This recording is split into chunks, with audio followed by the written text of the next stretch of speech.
नमस्कार, मेरे चैनल में आपका बहुत बहुत स्वागत है। और आज इस वीडियो में हम सोने के बाद खर्राटे आना, स्नोरिंग की समस्या को ठीक करने की होम्योपैथिक दवा की चर्चा करेंगे। वीडियो को पूरा अवश्य देखें ताकि आप पूरी तरह से समझ पाएं। तो आइए समझते हैं। वीडियो शुरू करने से पहले आपसे अनुरोध है कि अगर आपने हमारे चैनल को अभी तक सब्सक्राइब नहीं किया तो प्लीज़ सब्सक्राइब कर दें और बेल बटन को ज़रूर दबा दें ताकि मेरा हर वीडियो आप तक पहुंच सके। जैसे ही हम सोते हैं तो किसी किसी को तुरंत खर्राटे आने शुरू हो जाते हैं। सोने के बाद गले के नीचे यूवुला और सॉफ्ट पैलेट रिलैक्स हो जाता है, जिसके कारण रेस्पिरेटरी ट्रैक्ट में रुकावट आ जाती है। और इसी रुकावट के कारण जब हम सांस लेते और छोड़ते हैं तो एक सीटी या घर घर जैसी आवाज निकलने लगती है।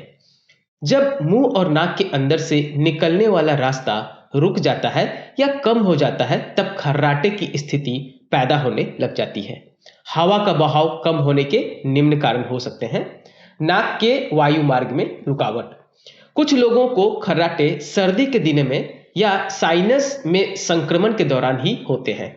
नाक में विकृति होना, नाक के रास्ते को दो भागों में बांटने वाली दीवार का टेढ़ापन या नाक के अंदर निकले छोटे छोटे कणों के कारण भी वायु मार्ग में रुकावटें पैदा हो सकती है।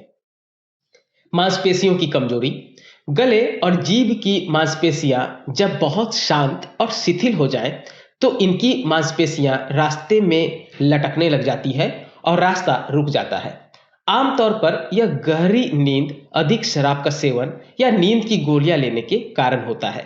उम्र के बढ़ने से मांसपेशियों का सुस्त हो जाना भी एक साधारण सी बात है। पैलेट या यूवुला का आकार बढ़ना और रिलैक्स होना। हमारे गले के बीच में लटक रहे उत्तक को यूवुला टिश्यू कहते हैं। यूवुला या तालू का आकार ज्यादा बढ़ने से नाक से गले में खुलने वाला रास्ता बंद हो सकता है। हवा के संपर्क में आकर यूवुला में थरथराहट उत्पन्न होती है, जिससे खर्राटे कहा जाता है और खर्राटे आना शुरू हो जाता है। खर्राटे होने के कुछ मुख्य कारण हैं, जैसे कि मोटापा होना, शराब या अल्कोहल ज्यादा पीना। इन दोनों कारणों में यूवुला और सॉफ्ट पैलेट ज्यादा रिलैक्स हो जाते हैं, जिससे खर्राटे आने लगते हैं। खर्राटे आने का सबसे बड़ा साइड इफेक्ट हमारे वैवाहिक जीवन पर पड़ता है, क्योंकि खर्राटे के कारण हमारे पार्टनर को सोने में प्रॉब्लम आती है। खर्राटे आने का दूसरा सबसे बड़ा साइड इफेक्ट है कि इससे हार्ट अटैक की संभावना भी बढ़ जाती है। अब हम खर्राटे की मुख्य होम्योपैथिक दवा की चर्चा करेंगे कि किन होम्योपैथिक दवा से खर्राटे की समस्या का निदान हो सकता है। सबसे पहली दवा है WL45 एंटी स्नोरिंग ड्रॉप। यह दवा वीजल कंपनी द्वारा बनाई गई है। इसमें कई सारी होम्योपैथिक दवा मिली हुई है जो कि निम्न है, जैसे कि इसमें मिली हुई है एग्राफिस न्यूटल्स 3x में। नाक बंद होना, गल तुंडिका का अधिक बढ़ जाने में यह दवा लाभदायक है। इसमें डली है कैलकेरिया कार्बोनिका 3x में। मौसम के हर बदलाव पर नाक बंद होना, ठंड लगकर नाक बंद होने में यह दवा बहुत लाभदायक है।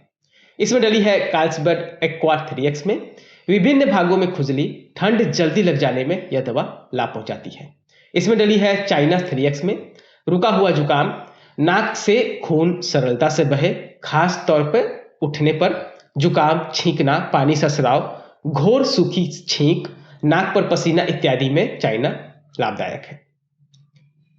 इसमें अगली दवा डली हुई है हिप्पोजैनियम 3x में।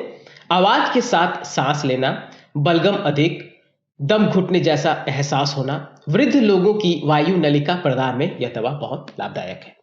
इसमें डली है लैक कैनिनम 3x में। जुकाम, एक नाक बंद दूसरा खुला, बारी बारी से ऐसा होता है, नाक की हड्डी दबाने से दर्द करे इत्यादि में लाभदायक है।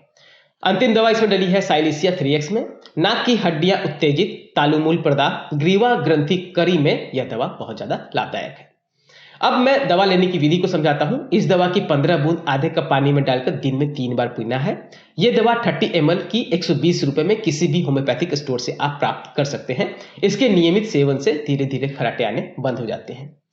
WL45 एंटी स्नोरिंग ड्रॉप में ये जो भी दवा मैंने बताया है, सारी दवा इसमें डली हुई है, जो कि स्नोरिंग खर्राटे आने के लिए एक बहुत अच्छा कॉम्बिनेशन है। आप इसका इस्तेमाल जरूर करें, आपको बहुत लाभ मिलेगा।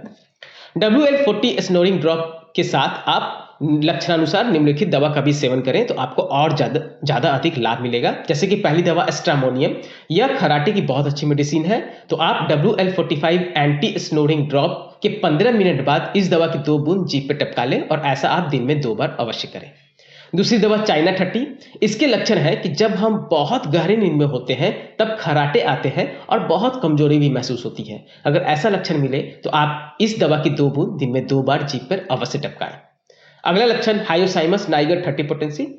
अगर आप बहुत झगड़ालू प्रकृति के हैं और खर्राटे की आवाज काफी जोर से निकलती है तो आप हायोसाइमस नाइगर की 2 बूंद सुबह और शाम 15 दिनों तक अवश्य लें, आपको लाभ मिलेगा। अगली दवा इग्निशिया 30 पोटेंसी में अगर डर या घबराहट रहे, आपके अंदर काफी डर और घबराहट रहे, नींद देर से आए और फिर खर्राटे आए, नींद देर से आए और अचानक से जैसे नींद आए खर्राटे आना शुरू हो जाए, तो आप इग्निशिया 30 की 2 बूंद दिन में 2 बार सुबह और शाम जीभ पे अवश्य लें। एंटीमोनियम टाट 30 पोटेंसी में अगर पूरे समय गले में कफ जमा सा लगे और अगर छाती में बलगम भरी हो, घड़घड़ की आवाज आती हो और उसके कारण खर्राटे आए, तो आप एंटीम टाट 30 पोटेंसी की 2 बूंद दिन में 2 बार सुबह और शाम अवश्य लें। अपने लक्षण के अनुसार आप दवा का चूज करें और दवा का सेवन करें और साथ में WL45 एंटी स्नोरिंग ड्रॉप का सेवन तो जरूर करें। खर्राटे 1 से 2 महीने में ठीक हो जाएंगे अगर आप नियमित इन दवा का सेवन करते हैं। तो पहली दवा WL45 एंटी स्नोरिंग ड्रॉप है और उसके साथ आप एस्ट्रामोनियम 30 पोटेंसी 15 मिनट बाद ले लें और साथ में जो लक्षण मिलता है, अगर आपको लगे कि आपको ऐसा लक्षण मिल रहा है तो आप उस दवा का चूज करके दवा का सेवन कर सकते हैं। अगर लक्षण नहीं मिल रहा है तो आप सिर्फ WL45 एंटी स्नोरिंग ड्रॉप और एस्ट्रामोनियम 30 पोटेंसी का इस्तेमाल करें। आपकी खर्राटे आने की जो भी समस्या है पूरी तरह से कुछ महीनों में ठीक हो जाएगा। आशा है आपको हमारी वीडियो पसंद आई होगी। अगर समझने में परेशानी आ रही हो या आप ट्रीटमेंट करवाना चाहते हैं या आप अपने एड्रेस पे दवा मंगवाना चाहते हैं तो मेरे व्हाट्सएप नंबर 9006242658 पर भी आप हमसे संपर्क कर सकते हैं। दवा आपको किसी भी होम्योपैथिक शॉप पर मिल जाएगा। 2 दवा लेने के बीच हमेशा 15 मिनट का गैप दें। खाना खाने के आधे घंटे पहले या आधे घंटे बाद ही दवा लें। कच्चा प्याज और खट्टी चीज़ों का सेवन ना करें। WSI, रेक्वेग, SBL, एडिल किसी भी कंपनी की दवा आप ले सकते हैं, सभी अच्छी है। धन्यवाद।